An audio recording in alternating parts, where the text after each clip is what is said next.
طریقه هک کردن واتساپ. خب دوستان، چگونه میتوانیم واتساپ دیگران را در موبایل خود باز کنیم تا خودشان خبر نشود؟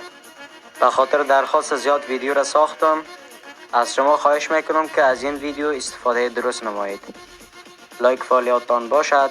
بریم طرف آموزش. خب دوستان، وارد واتساپ خود میشویم. وقتی وارد شدیم روی سه نقطه کلیک میکنیم. از این قسمت دوستان عزیز لینک دیوایس کلیک میکنیم. وقتی وارد این آپشن شدیم روی لینک دیوایس کلیک میکنیم. خب دوستان، لینک ویت فون نمبر انستید را انتخاب میکنیم.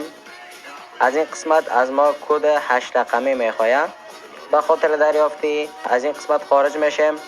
میخوایم مرکز را که واتساپ شک کنیم داخل پروفایلش میشیم. روی سه نقطه بالا کلیک میکنیم. از این قسمت ویریفای سکیوریتی کد را میزنیم. حالا در این قسمت روی این خط آخری در این قسمت کس بالای ازی کلیک میکنیم.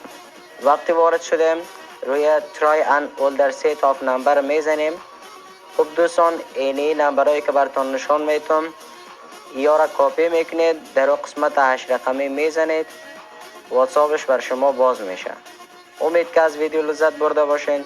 تا آموزش بعدی موفق باشید.